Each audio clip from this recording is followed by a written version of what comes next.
So it's that time of year again when we have a lot of togetherness and uniting of families.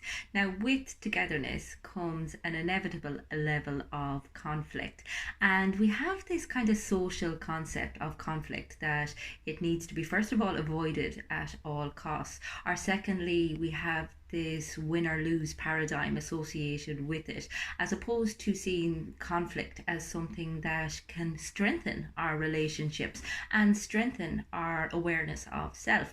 And I suppose that's one of the fabulous things about having a mindfulness and a meditation practice. What it does is it brings awareness to the stories that you are telling yourselves. It brings awareness to what it is that triggers you, what it is that really pisses you off, and how you may be interpreting things in a way that isn't necessarily beneficial.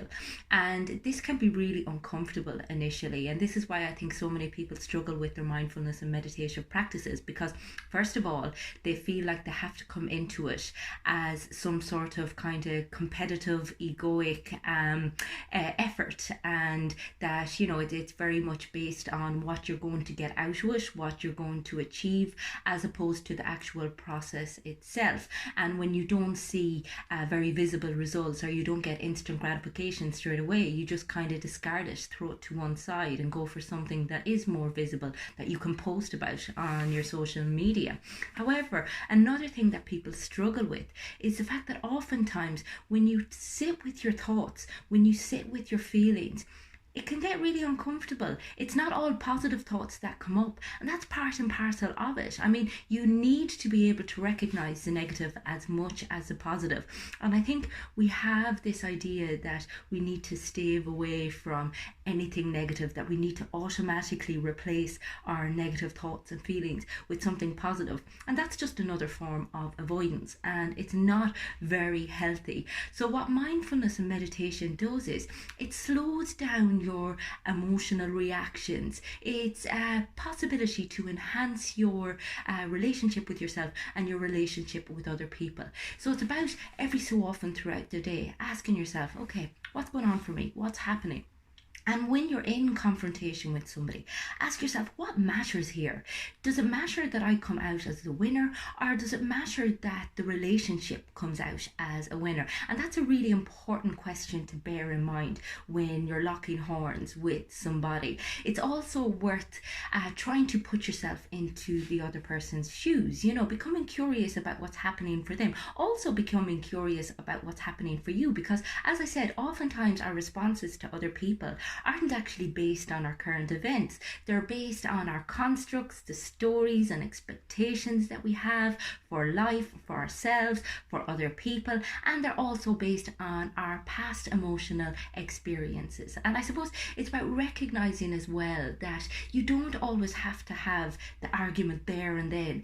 Sometimes it's better to kind of take a little bit of time to reflect, to bring the level of agitation down a little bit, and just say, okay, do you mind if I take a moment before we have this conversation, particularly if tempers are flying, because any conversation that takes place when emotions are so intense isn't going to be all that productive. So you have to be comfortable with saying, okay, do you know what? We both need a little bit of space here. It's also recognizing that you may be in the wrong. I mean, we're very, very addicted to wanting to be right. We think that we're a doormat, or that we're a loser if we come away and we haven't come out victorious. And that's not what conflict is about. Conflict is about recognizing that there is an issue within whatever relationship it is, and finding a way that both parties can be heard, can be understood, and that the connection can be deepened as a result. And oftentimes our concept of conflict sees connection as being severed, whereas if done properly, if done with empathy and tact and diplomacy and integrity and honesty, then you can be very caring in your conflict, you can be very kind in your conflict. And it's oftentimes all about the way that you say things. I mean, we tend to be like you, and we point the finger, and and we blame the other person, and it's all about what they're doing to us, without recognizing the role that we have to play in it. In other words, the way in which we are interpreting things, and things that we may have done that instigated a certain behavioral response from another person. So it's about being like, okay, is there something I could have done better here? Is there something I need to take responsibility for? And more often than not, you will find that the issue was co-created. I mean, both people felt at some stage that their needs or their beliefs are, that somehow they had been violated. And that's where conflict comes from. So it's about recognizing that, yes, your feelings are valid, but not adhering to the stories that you tell yourself that aren't going to help resolve things. And being very mindful about what the end goal is, which is ultimately to strengthen the relationship as opposed to come out on top. Again, always remembering that there is no advantage to being right, and there is always a possibility that you have something to learn in the process. But it's also as well being sensitive to another person's perspective, what's going on for them, being able to take yourself out of it. And again, that's where the mindfulness and meditation come into it, being able to see beyond the stories that you're telling yourself, see beyond your own perspective, and be a little bit more open-minded, be more constructive, be more focused on what it is that you're looking to achieve. And again, we all want to feel understood. We all want to feel like our opinion is being heard, that we're being heard, that we're being appreciated for who we are, that our values are being respected. And yet we don't always take into account another person's. And that's a really essential part of conflict resolution is, understanding that there's two people here. There's always potential for compromise. There doesn't necessarily have to be a winner or a loser, and that ultimately making somebody else feel bad does nothing for your mental or emotional health. In fact, it just makes you feel shitty about yourself.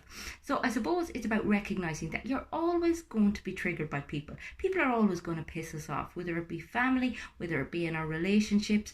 But you need to look beyond what it is that you're actually experiencing. So yes, there's going to be an emotional reaction, but ask yourself, what am I actually pissed off about here? What's going on, and what actually matters here? And then decide how you're going to go about things. And I suppose it's sometimes recognizing as well that withdrawing is necessary. Now, don't make the mistake that I did, thinking that withdrawing from all conflict is the way forward, because ultimately that can be just as harmful as being very outwardly aggressive.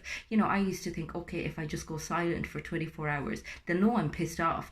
But, and at least then my message will have been clear. But that's so harsh on another person. It's actually worse than kind of being very outwardly aggressive. So, but there are times when you need to practice a little bit of restraint. So you don't repress, but you're very mindful of what is appropriate and what is going to help the situation, as opposed to just speaking about how it is that the other person is making you feel and pointing the finger and blaming them. The more you can kind of say, I feel like, as opposed to you did this, the better off you're going to be, because you're making it less about what they did wrong and more about your personal experience, which again is very subjective. So be tactful in the way that you talk about things. Be mindful of what the best course is, the optimum way in which to approach this, in order to come out the other side as a stronger, more robust relationship. If you are struggling with conflict in either your personal or professional life and you want to get better at resolving it, get in touch with me on the website. It's fundamentals.ie.